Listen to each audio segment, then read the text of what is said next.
Amado Padre nuestro, gracias.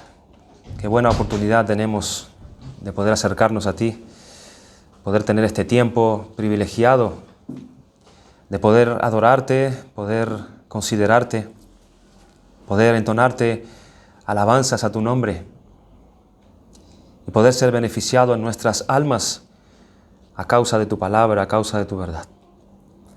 Nosotros, siendo inconstantes, siendo débiles, siendo tan necesitados, oh Señor, de tu gracia, te queremos pedir que tú quieras visitarnos por medio de tu Espíritu y quieras sostenernos en tu amor, en tu misericordia, y que aquel que predica, aquel que alza su voz para hablar a la congregación, sea sostenido, así como también tu pueblo, quieras tú dar oídos para oír y un corazón entendido, una mente clara, para que nosotros podamos recoger tu palabra y ponerla por obra, que ella cambie nuestra voluntad y haga de nuestras vidas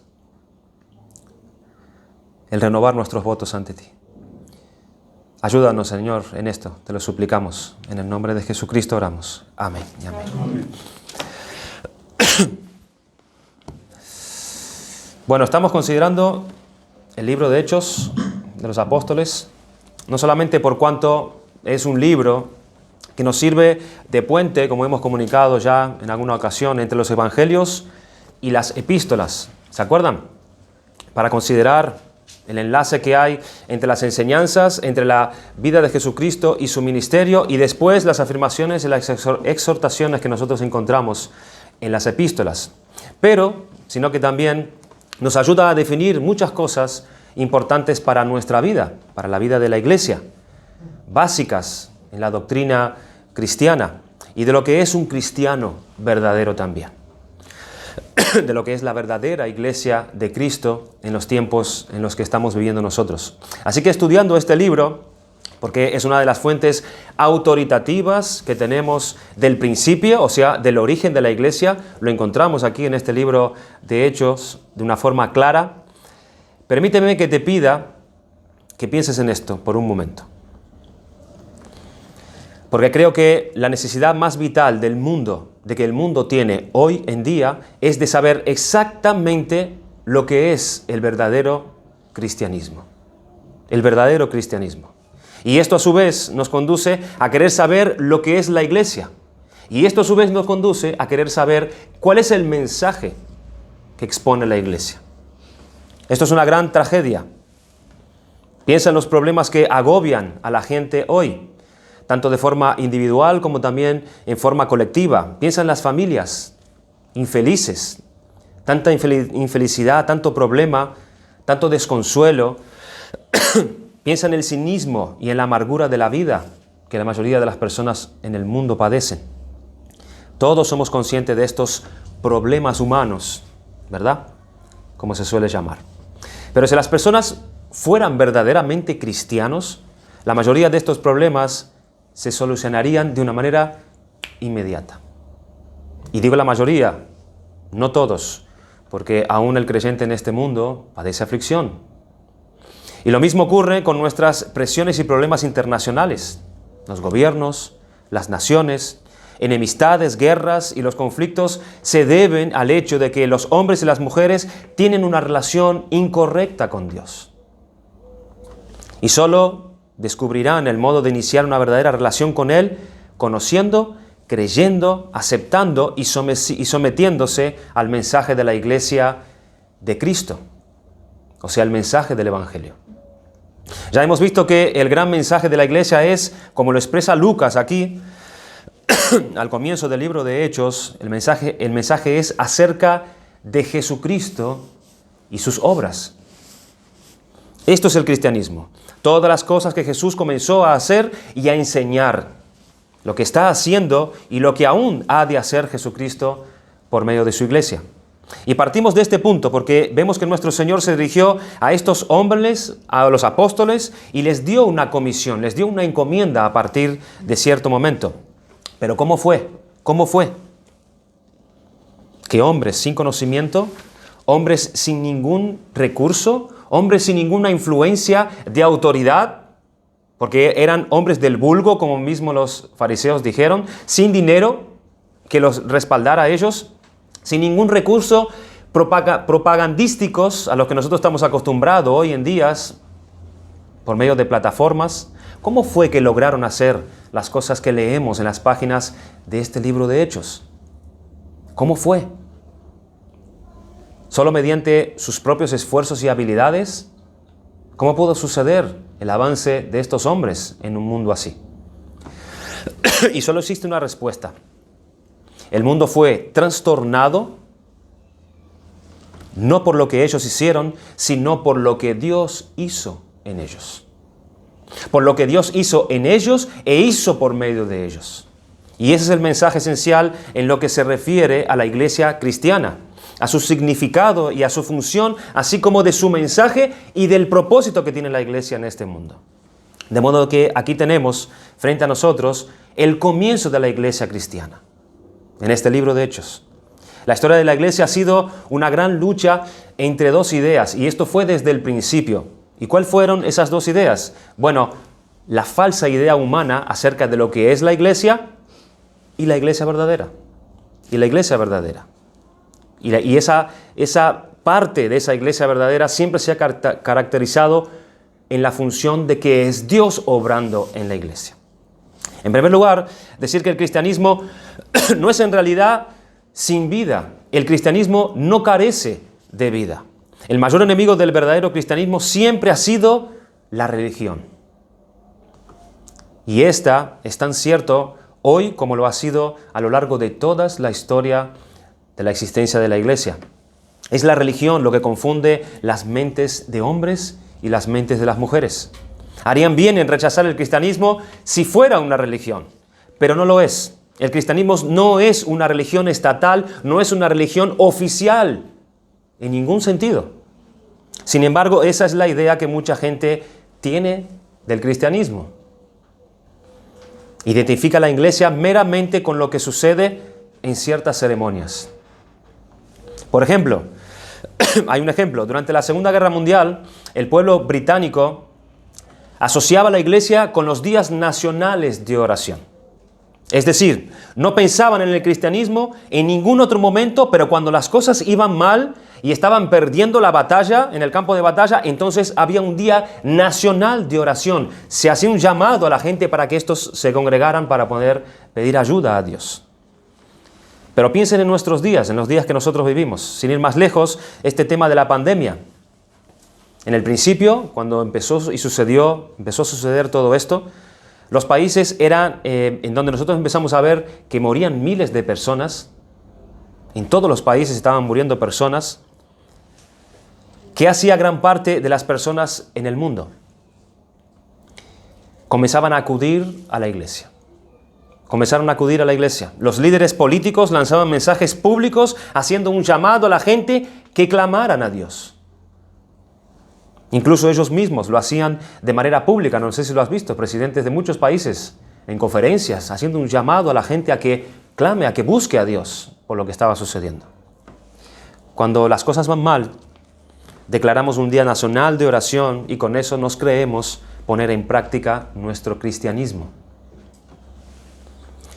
Pero eso es simplemente una religión nacional y no tiene nada que ver con el verdadero cristianismo que empezaron a proclamar estos apóstoles. La gente también asocia la iglesia cristiana con ciertas celebraciones, y esto lo vas a considerar y lo vas a ver como algo cierto. El bautismo, por ejemplo, el bautismo de un niño.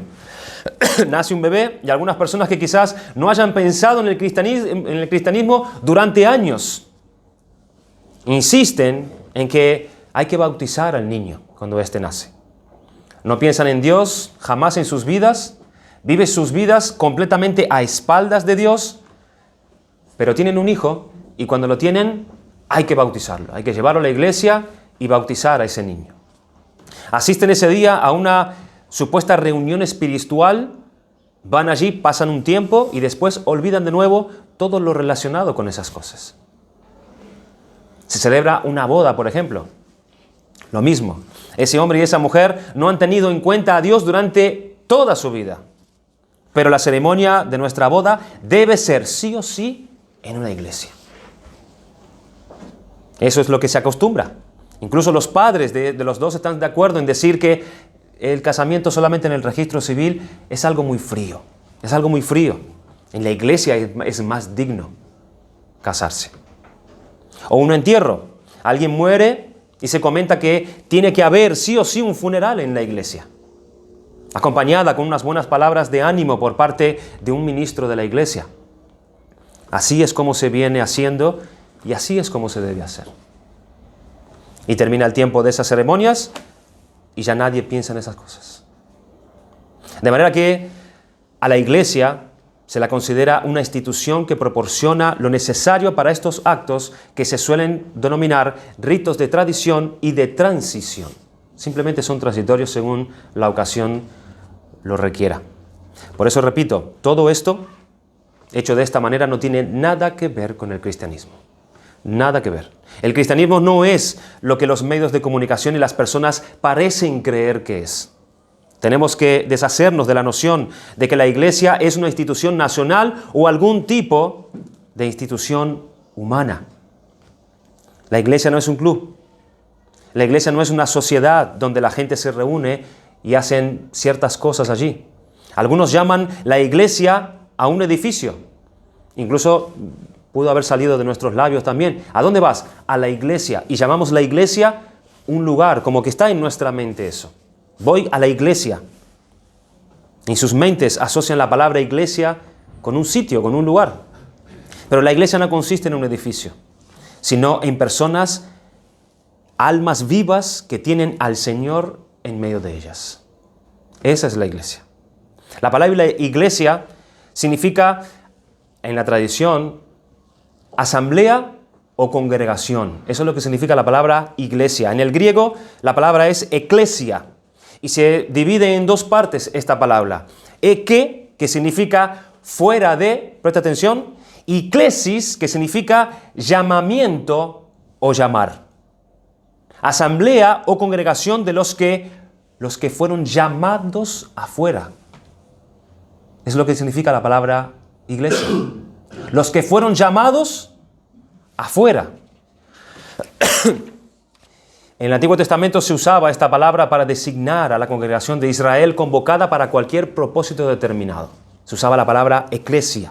El rey David pronuncia unas palabras mesiánicas en el Salmo 22, versículo 22, que dice: anunciaré tu nombre a mis hermanos, en medio de la congregación te alabaré.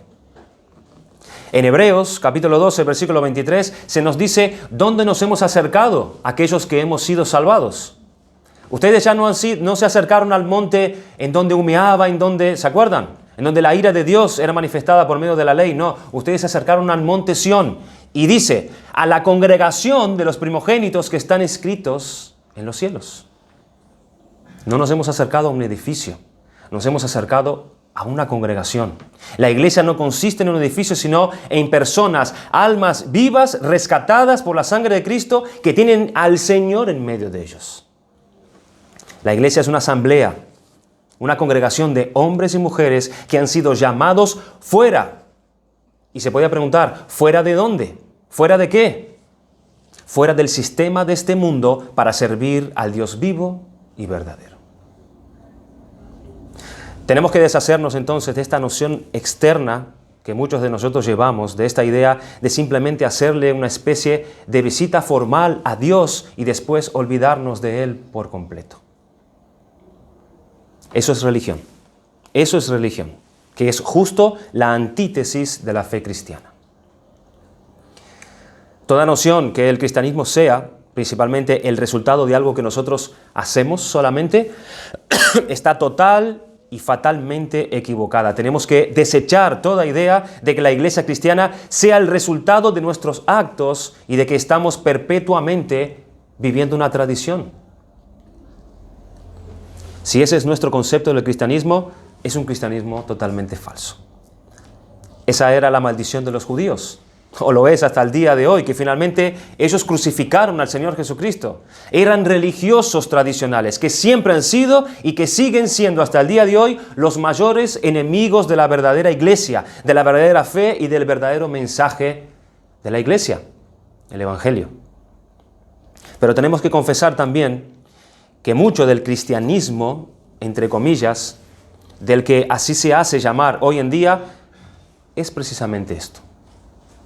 Permíteme hacerte una pregunta muy seria. ¿Por qué asistes tú al lugar de culto? ¿Por qué asistes? ¿Te has planteado alguna vez esa pregunta? ¿Por qué asistes al culto? ¿Va solamente porque es una tradición? ¿Porque es algo que ya estás acostumbrado a hacer? La gente los domingos siempre han ido a la iglesia. Mucha gente va a la iglesia los domingos. Si es así, estás meramente perpetuando una tradición. Un sinfín de personas han ido a la iglesia por un sentido del deber simplemente, esperando cada semana y que el culto quizás no fuese demasiado largo en ese día. Semana tras semana, semana tras semana, no han sentido nada en absoluto durante esos cultos. El culto ha sido totalmente carente de vida. La alabanza apática, desganada, pasiva, desinteresada, indiferente, insensible. La lectura de la palabra, la lectura de las Escrituras, aburrida. Cada vez que el ministro llamaba a la congregación a tener una lectura expositiva, qué aburrida la lectura. No ha habido ningún poder en ese culto, ninguna fuerza. Y como han pensado que eso es el cristianismo, le han vuelto la espalda. Le han vuelto la espalda y tienen toda la razón en hacerlo, porque esa es una reacción lógica de un corazón no regenerado. Nuestro mundo es un mundo de entretenimiento y cuando algo te aburre, lo abandonamos enseguida. Pero por otro lado, hubo personas que no han estado dispuestas a soportar ese aburrimiento en la iglesia. No han estado dispuestas a soportar. Ese formalismo lo compensaron elaborando un tipo de alabanza más emocionante, más vibrante, con promesas y espectáculos para hacer los cultos más animados y más brillantes. Pero eso no cambia en absolutamente nada, porque siguen siendo hombres y mujeres quienes están organizando este acto. Y el verdadero cristianismo siempre es un acto de Dios y no de los hombres. Así que los cultos brillantes y los programas entretenidos y variados que tenemos en las iglesias de hoy tampoco constituyen el cristianismo. Lo hacen más animado, sí, pero su vida no es una vida del Espíritu. Todo aquello, ya sea carente de vida o animado, cuyo control esté en nuestras manos, no es cristianismo.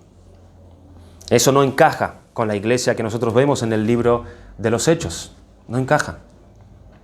El cristianismo bíblico es aquello que nos controla a nosotros y nos guía, que nos gobierna a nosotros y en nuestra vida misma. En el cristianismo verdadero, el Dios al que se adora no es un Dios desconocido. No es un Dios desconocido. Por ejemplo, tenemos un ejemplo típico de esto en el que Lucas constata en el capítulo 17 del libro de Hechos, donde describe la visita del gran apóstol Pablo a Atenas. Pablo vio que la ciudad estaba atestada de todo tipo de templos dedicados a Júpiter, a Mercurio y a otros. Pero se encontró con un gigante y fascinante altar que tenía una inscripción sumamente peculiar. Y la inscripción era la siguiente: al Dios desconocido.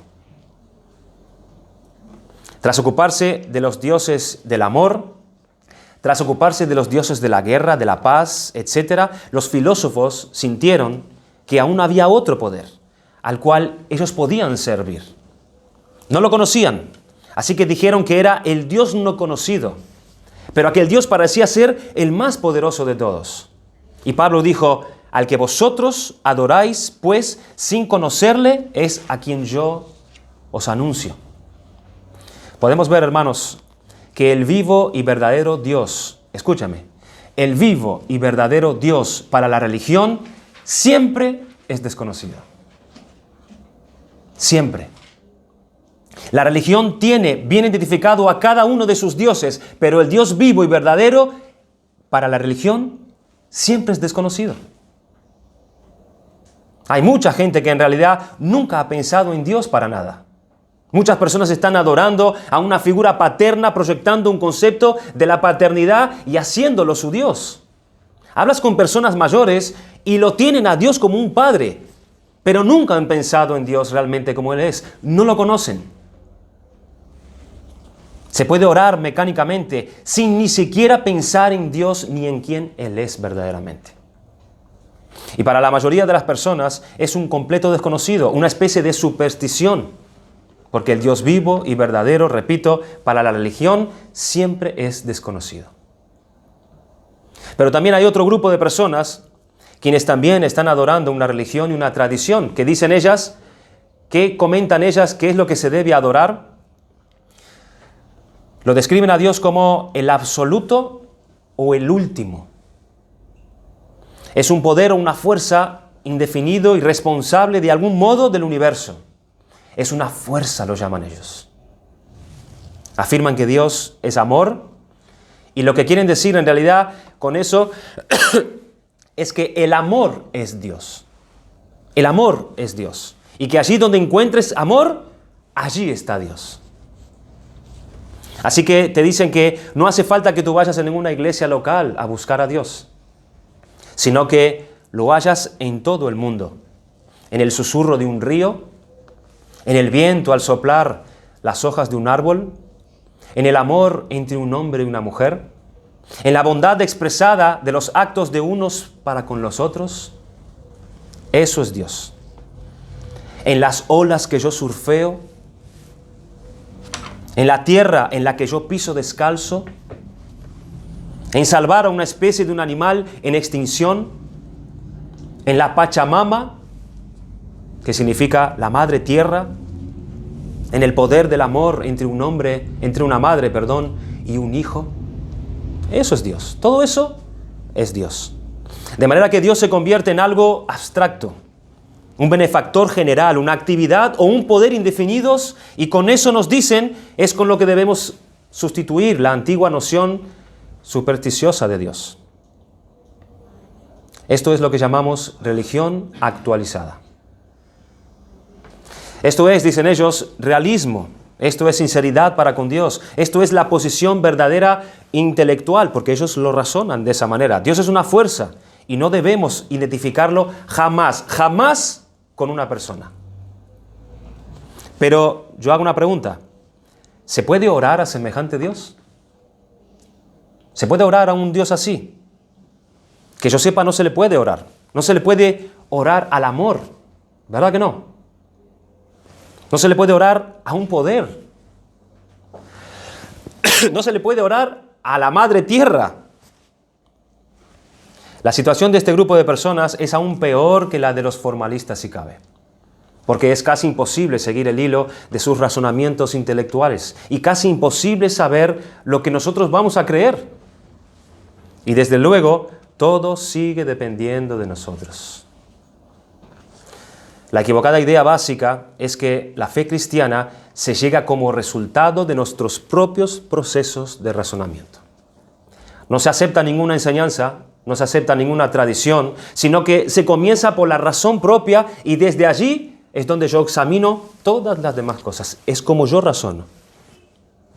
Así que lo que tienes que hacer es utilizar tu mente y creer solo lo que puedes entender. Y como resultado de tus propios razonamientos y esfuerzos, alcanzarás sin duda el conocimiento de la verdad. Todo es Dios, todo es Dios. Pero el cristianismo, por definición y por ejemplo, que encontramos en la historia, no está restringido a un determinado tipo de persona o a un determinado grupo social. ¿Qué es el cristianismo? ¿Qué es la iglesia cristiana? ¿Cuál es su mensaje? ¿Cómo nació la iglesia? ¿Cómo ha actuado la iglesia durante todos estos años? ¿Cómo ha perdurado la iglesia?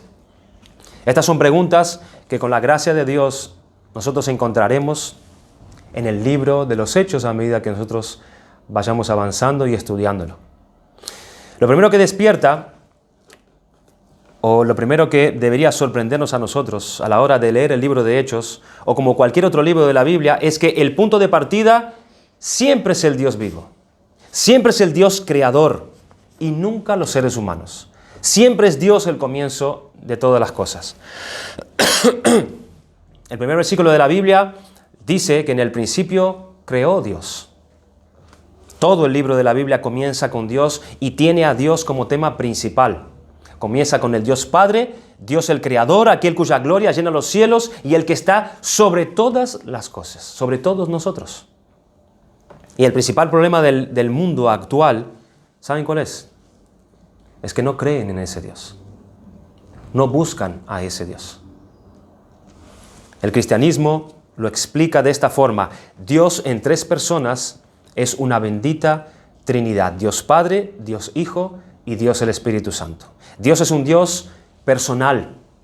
Un Dios que puede decir, yo soy. O un Dios que puede decir, yo haré lo que quiera.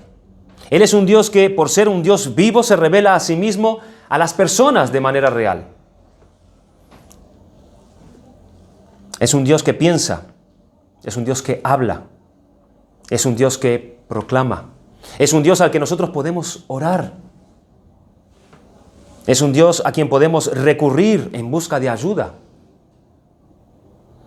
Y este es el mensaje que aparece en toda la Biblia acerca de Dios. Como ya hemos visto, ese fue precisamente el mensaje que el apóstol Pablo predicó estando en Atenas. Se nos dice que su espíritu se enardecía viendo la ciudad entregada a la idolatría. Hechos capítulo 17, versículo 16. Es como si Pablo dijera, no puedo soportar esto. Tengo que decirle a esta gente que están adorando algo que no existe. Están adorando a ídolos que ellos mismos han hecho con sus propias manos. Meras proyecciones de sus propias mentes. No existen tales dioses. Esta gente no sabe nada del Dios vivo, del Dios verdadero.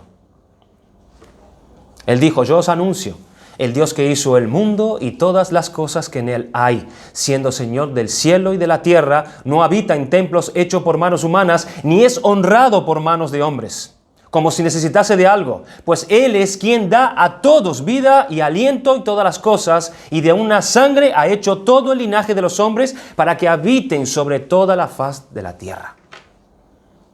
Ese es el verdadero Dios. En Tesalónica, Pablo proclamó el mismo mensaje. Les escribió, os convertisteis de los ídolos a Dios para servir al Dios vivo y verdadero. Capítulo 1, versículo 9.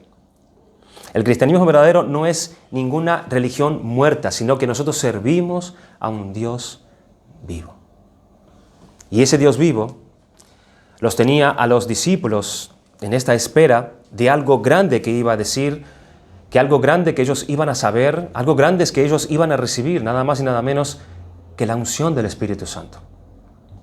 Los primeros 7 capítulos habla de la iglesia en Jerusalén, que era donde primeramente ellos iban a dar testimonio, como les mandó el Señor Jesucristo, ¿recuerdan? Desde Jerusalén, luego en Judea y en Samaria, que era a los alrededores de Jerusalén, y luego hasta lo último de la tierra.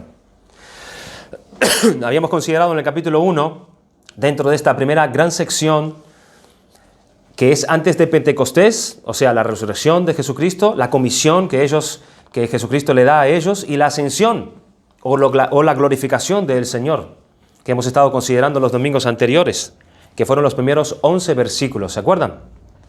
Así que después de esta introducción, esto ha sido simplemente una introducción para que nosotros entremos ahora a considerar estos versículos que vamos a leer, del versículo 12 al versículo 26. Vamos a leer lo que dice la palabra de Dios. Capítulo 1, versículo 12 al 26. Libro de Hechos. Entonces volvieron a Jerusalén desde el monte que se llama del Olivar, el cual está cerca de Jerusalén, camino de un día de reposo. Y entrados subieron al aposento alto donde moraban Pedro y Jacobo, Juan, Andrés, Felipe, Tomás, Bartolomé, Mateo, Jacobo, hijo de Alfeo, Simón, el celote, y Judas, hermano de Jacobo.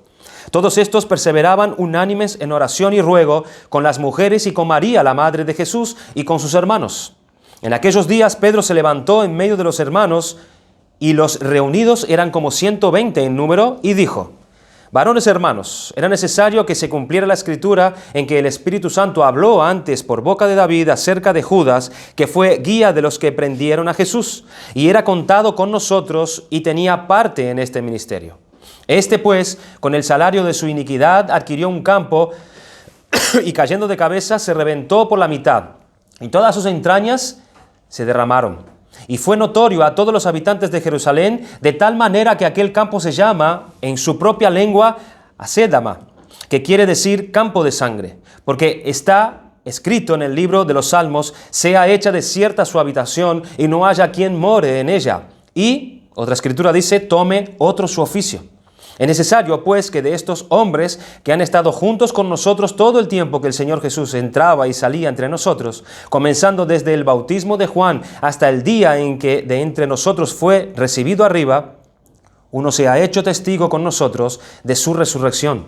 Y señalaron a dos: a José llamado Barsabás, que tenía por sobrenombre Justo, y a Matías.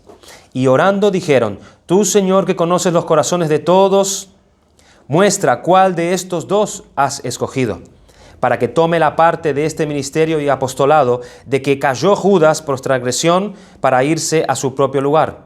Y les echaron se le echaron suertes, y la suerte cayó sobre Matías y fue contado con los 11 apóstoles. Es una porción un tanto larga, pero vamos a considerar aquí algunos puntos que son sumamente importantes para nosotros. El Señor Jesucristo resucita y a partir de ahí Él estuvo entre los discípulos durante 40 días, hablándoles acerca de las cosas del reino de Dios. Y antes de ascender a los cielos para ser glorificado, manda a los discípulos que esperen en Jerusalén, que esperen allí la promesa del Padre, que les enviaría el Espíritu Santo. Y desde el día que Jesucristo ascendió a los cielos hasta el día de Pentecostés, ya lo habíamos anunciado hace un par de domingos atrás, donde fue la manifestación del Espíritu Santo, pasaron 10 días. 10 días, el Señor se queda 40 días, y a partir de esos 40 días se cumple el día 50, donde desciende el Espíritu Santo, y ellos estuvieron 10 días, que es el lapso y el tiempo de la porción que hemos leído aquí. Y nosotros sabemos que fueron 10 días, porque nosotros lo vemos aquí, destacado en la Biblia. Pero los discípulos no sabían cuánto tiempo iba a tener ellos que esperar esta promesa. No lo sabían. Pero Jesús les había dicho que serían bautizados con el Espíritu Santo dentro de no muchos días. No muchos días. ¿Cuál es el panorama que nos presenta en cuanto a la ocupación de los discípulos en este tiempo de espera? Porque fue un tiempo de espera. Fue un tiempo de espera. Es interesante, hermanos, entonces saber qué tiempos fueron estos. Un tiempo de espera de parte de ellos hasta que se cumpliera la promesa. Y ese tiempo de espera, según leemos aquí, es un tiempo de comunión, era un tiempo de oración, un tiempo de estudio de la palabra, un tiempo de obedecer, era un tiempo de escoger a los líderes y preparar a la iglesia. Estos son los elementos que nosotros vimos aquí, en estos versículos del 12 al 26. Tenían que esperar haciendo estas cosas. Es verdad que nuestra vida está marcada por tiempos de espera y tiempos de ocupación. A nosotros nos gusta estar ocupados siempre. Llegar por fin a lo que nosotros queremos llegar y estar ocupados en realizar aquellas cosas que nosotros nos hemos planeado día a día. Somos personas, somos seres de acción. No nos gusta esperar. Queremos que lleguen las cosas que nosotros tenemos ya proyectado hacia ese futuro que planeamos, en las que vamos a emplear y hacer, que llegue ya ese momento. Somos seres de acción, queremos realizar nuestra labor, pero esperar, qué pérdida de tiempo es esperar. Qué pérdida de tiempo es esperar. Pero la espera no es muchas veces pérdida de tiempo, sino que es tiempo de preparación. Tiempo de preparación. Jóvenes que están aquí, que están enseñados por un mundo que quieren las cosas ya, automáticamente. Todo es condensado. Muchas carreras educativas se hacen en tiempos reducidos, cursos acelerados, ciclos rápidos para que ya lleguemos a ser aquello que nosotros queremos ser. Y cuando se disponen a casarse, ¿Qué pasa cuando nos disponemos a casarnos? Medianamente encontramos a una persona y no queremos esperar. Queremos entrar al matrimonio rápidamente. ¿Para qué esperar? Tenemos que aprender que la espera es un tiempo de preparación. Dice en el versículo 4 de ese capítulo 1, y estando juntos les mandó que no se fueran de Jerusalén, sino que esperasen la promesa del Padre. Así que qué importante es el tiempo de esperar. Puede ser hasta crucial puede ser el tiempo de espera. Los tiempos de espera pueden ser tiempos de preparación. Pueden ser tiempos en los cuales Dios está haciendo en nosotros aquellas cosas que nosotros ni siquiera sabemos, que nosotros necesitamos. Dios en ese tiempo puede estar trabajando en nosotros ciertas cosas en nuestro carácter, precisamente para prepararnos para cuando llegue el momento que nosotros debemos emplearnos para estar involucrados en ciertos asuntos. Miren a Moisés. Moisés fue desde pequeño destinado para ser aquel varón que iba a liberar ese pueblo y sacarlo de Egipto. ¿Y cuánto tiempo esperó Moisés? ¿Cuánto tiempo? Moisés estuvo primeramente durante 40 años en medio de la sociedad egipcia. Luego estuvo durante 40 años en el desierto. 80 años esperando. Son muchos años, ¿verdad? 80 años. ¿Y qué pensaría Moisés? Qué pérdida de tiempo esto. Qué pérdida de tiempo. Yo durante todos estos años aquí en este desierto, con estas ovejas, qué pérdida de tiempo es esta. Esa espera era crucial para Moisés. Era crucial. O lo vemos a David también. Apenas era un muchachito cuando fue ungido. Y al día siguiente, él no entró a ser rey automáticamente después que Samuel lo unge, sino que pasaron años y años de espera. Y esos años de espera eran los años que él necesitaba para moldear Dios su carácter, para trabajar la comunión con Dios, para equiparlo a él con todos los elementos que él necesitaba precisamente para hacer la tarea que Dios tenía destinada para él. Ser el único rey de Israel que tenía el corazón conforme al de Dios. Tenía que ser preparado. David tenía que esperar. O el apóstol Pablo, cuando leemos la epístola de Gálatas, precisamente es ahí cuando él recibió el llamado del Señor. Jesús lo intercede en el camino hacia Damasco. Se dijo que él iba a llevar el nombre de Cristo. Iba a llevar el nombre de Jesucristo a los gentiles y a los reyes. Allí se le anunció eso, por medio de Bernabé. Pero ahí se nos dice que él estuvo 14 años en lugares desiertos. 14 años estuvo Pablo en esos lugares desiertos siendo preparado. 14 años en la sombra, desde la conversión hasta que Bernabé lo llamó para empezar a predicar en Antioquía y después ir a las misiones. El apóstol Pablo pasó muchos años de espera. También, muchos años. Y los tiempos de espera son tiempos de pérdida. Son tiempos de pérdida. Son tiempos que se desperdician los tiempos en que tú esperas. No, hermanos. Eran tiempos tan cruciales, eran tiempos tan necesarios, eran tiempos tan esenciales para después hacer lo que se debía y cómo se debía hacer. O Juan el Bautista. ¿Dónde estuvo Juan el Bautista antes de ser manifestado a Israel? ¿Y cuántos años?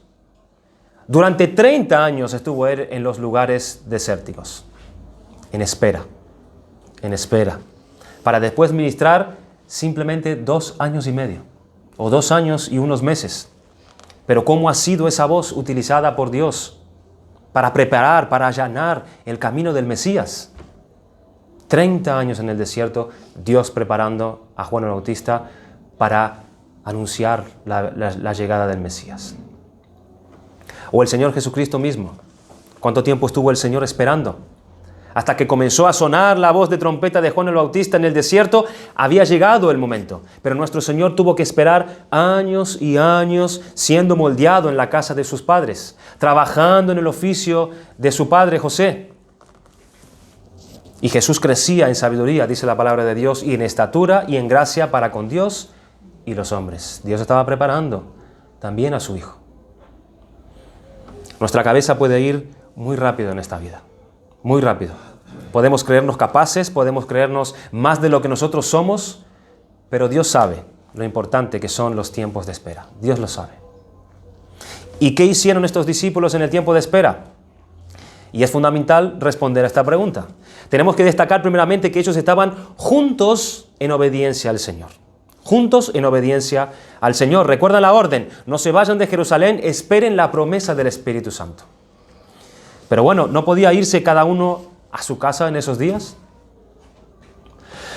¿No podía ir cada uno a sus asuntos para estar arreglando sus cosas? Algunos problemas que ellos tenían por aquí y por allá.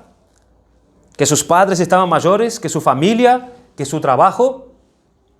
Por lo menos unos cuantos días. Irse por ahí a arreglar y dejar algunos asuntos zanjados. Porque no sabemos cómo va a ser esto.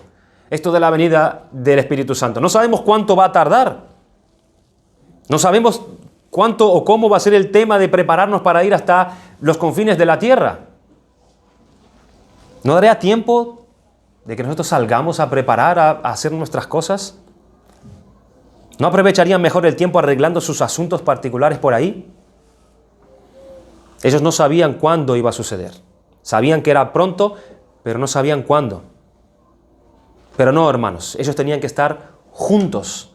Tenían que estar juntos, se tenían que estar en Jerusalén, no cada uno en su sitio, en sus casas o en sus cosas, no. Tenían que estar allí en Jerusalén juntos. Dice el versículo 13, y entrados subieron al aposento alto.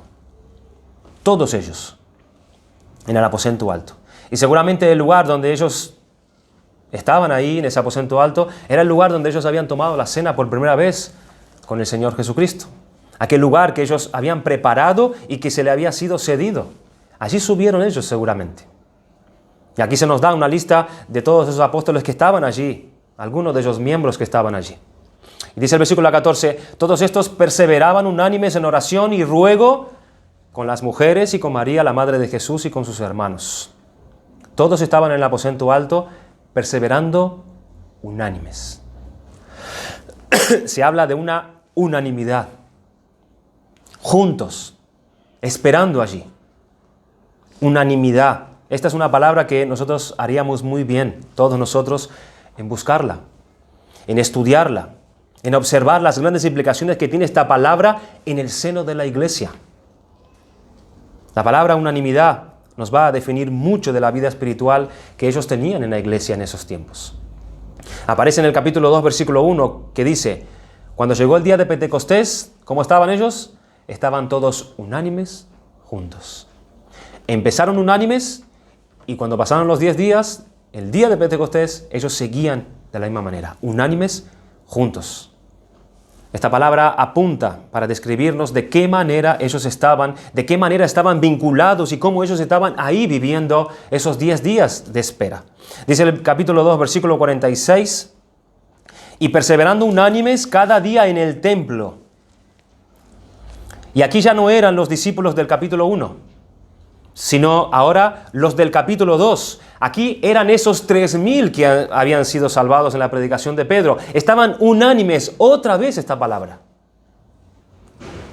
En el versículo 32 del capítulo 4 dice, y la multitud de los que habían creído era de un corazón y un alma.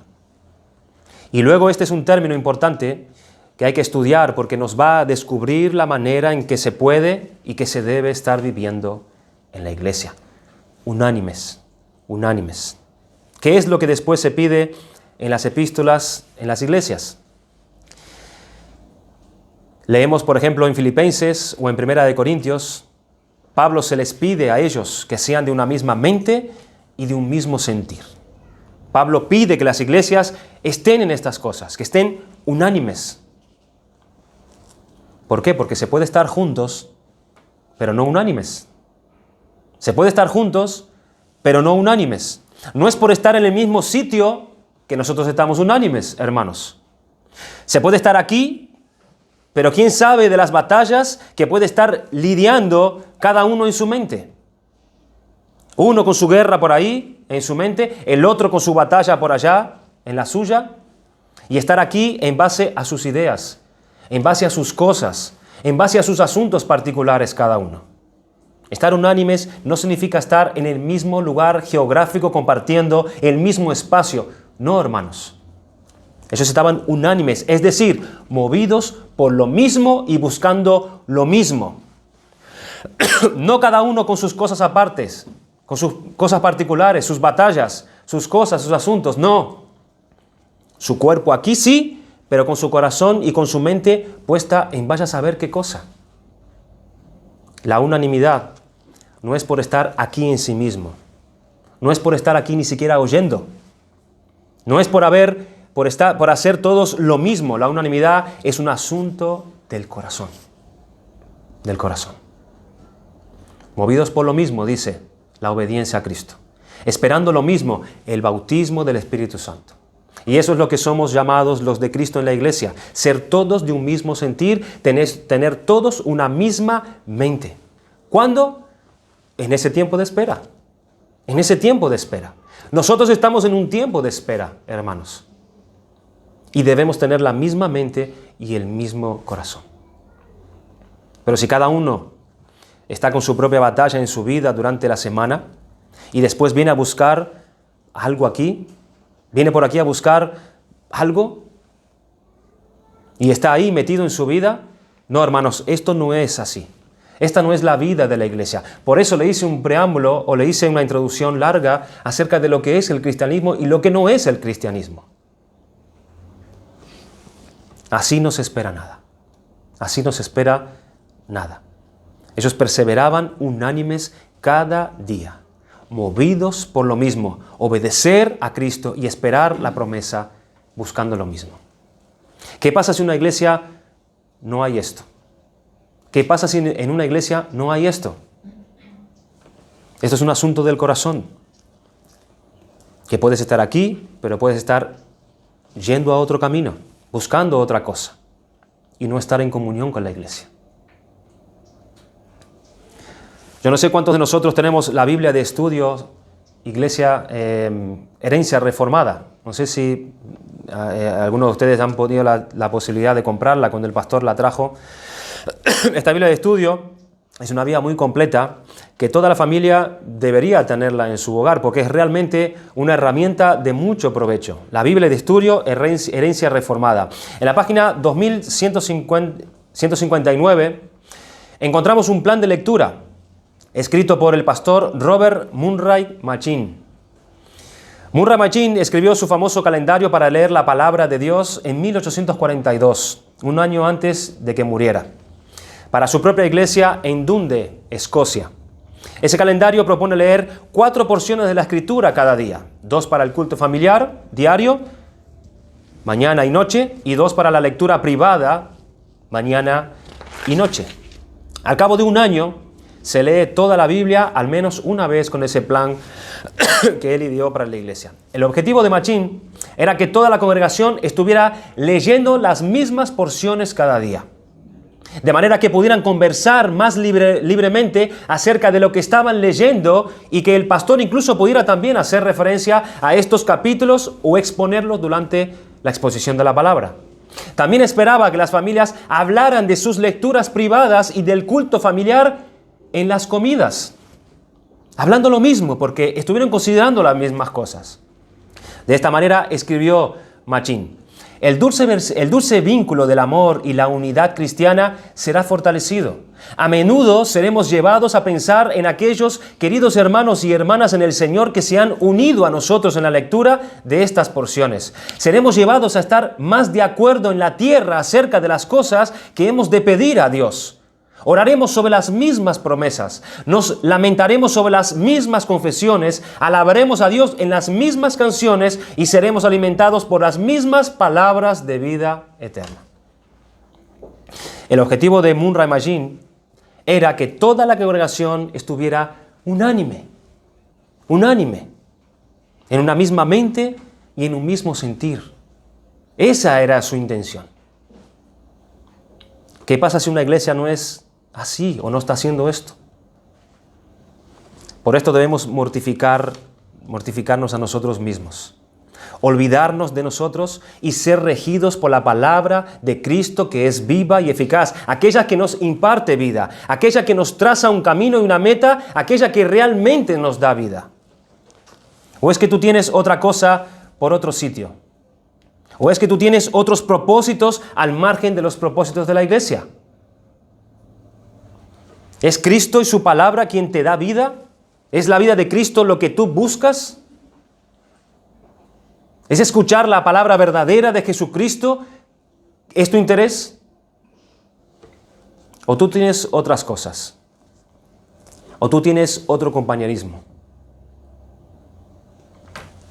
La unidad define la vida de la iglesia.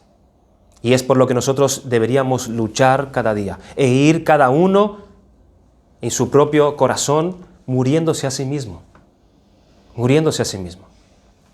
Para que en nosotros viva Cristo, la fuente de vida, para que Cristo sea el todo en todos nosotros. De eso se trata. Y nos lleve a una unanimidad. No estamos diciendo que cada uno de nosotros no tengamos, hermanos, nuestras luchas, nuestras historias particulares, que sí las tenemos, pero en el corazón tenemos los mismos móviles, las mismas metas, los mismos propósitos de Cristo. Eso es lo que nos mueve. Pero además de unánimes, ellos estaban en oración. Versículo 14, y voy terminando, dice que todos estos perseveraban unánimes en oración y ruego. Perseveraban, es la palabra que usa Lucas, una oración constante. Es lo que quiere decir. Perseveraban. Era tiempo de orar. Ese era un tiempo para orar. Habían aprendido por fin que ellos debían dedicarse a la oración. ¿Recuerdan unas pocas semanas antes, en la noche que Jesús fue entregado? Que Jesús les decía, orar para que no entréis en tentación. Y llegaba Cristo y ¿qué pasaba? Los encontraba durmiendo. Los encontraba durmiendo. A Pedro le costó caro no perseverar en la oración. A Pedro le costó muy caro haberse quedado dormido y no orar. Más adelante él negó a su Señor. Se quedó dormido junto a los demás discípulos también. Y Jesús diciéndoles, oren, oren. La carne es débil y el espíritu está dispuesto. Oren. Y ahora nosotros vemos que aquí en el aposento alto, cómo ellos habían aprendido. Ahora estaban perseverando en la oración. Perseveraban en la oración. Pedro estaría recordando, yo no quiero que me pase otra vez lo mismo. Yo no quiero que me pase que me encuentre en una situación donde tenga que negar a mi Señor de nuevo. Perseveraré en la oración. ¿Y qué les pasó a los demás discípulos? Todos salieron huyendo. Cuando un rato antes se habían quedado dormidos cuando Jesús les dijo que orasen. Pero aquí los vemos perseverando en la oración. Habían aprendido la lección. ¿Cuántas cosas tendrían ellos que agradecer en ese momento? ¿Se imaginan? ¿Cuántas cosas tendrían que agradecer? Lo que habían visto, lo que habían oído respecto a Cristo. La resurrección de Cristo. Todo el dolor y lo que ellos habían estado pensando cuando Cristo murió. Y después verlo resucitado. ¿Cuándo lo vieron resucitado entre los muertos? ¿Qué alegría sentirían ellos en ese tiempo? Sus manifestaciones durante esos 40 días, su ascensión, ¿cómo estarían sus corazones llenos de gratitud a Dios en ese momento juntos allí? ¿Cuántos debían estar confesando sus pecados también ante Dios? De sus pensamientos limitados durante todo ese tiempo, de su egoísmo unos para con los otros, de sus desvíos, de sus negaciones. ¿Cuánto estarían confesando sus pecados durante esos 10 días? ¿Cuánta súplica ellos estarían derramando delante de Dios también? Lo que tenían por delante, eso de ser testigos hasta lo último de la tierra, el bautismo del Espíritu. Ellos no sabían de qué consistía eso. ¿Cómo estarían suplicando al Señor para que Dios los guiara y les diera más entendimiento acerca de esto? ¿A dónde quieres tú que vayamos, Señor? ¿Hasta el confine de la tierra? Guíanos, Señor. Súplicas pidiendo a Dios por estas cosas. Mientras más se ore, mayores razones se encuentran para orar. Mayor necesidad hay para orar cuando uno más ora. ¿Por qué? Porque la oración verdadera es una comunión con Dios. Y mientras más estamos con Dios, más necesitados de Dios, más se despierta el apetito de Dios. Mientras más oración, más se anhela uno orar al Señor. Si lo dejamos, si descuidamos la oración, ahí va la oración. Ahí va la oración. Es como un estómago que se va encogiendo y padece anemia ese cuerpo. Y es porque está inapetente, el estómago no está dilatado, no está para hacer sus funciones. No le estás dando alimento y se va encogiendo. Así pasa con la oración, porque es comunión con Dios. Realmente andar en oración como debe de ser es practicar la comunión con Dios, lo cual nos despierta a nosotros más y más deseo de buscar a Dios en oración. Un tiempo de espera, un tiempo de oración perseverante.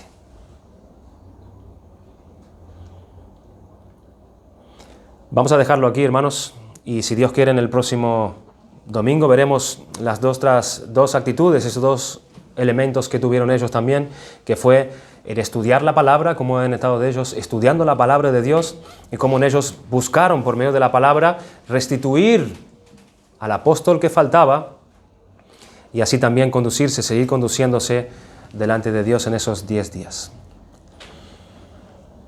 Vamos a dar gracias al Señor por su palabra, hermanos.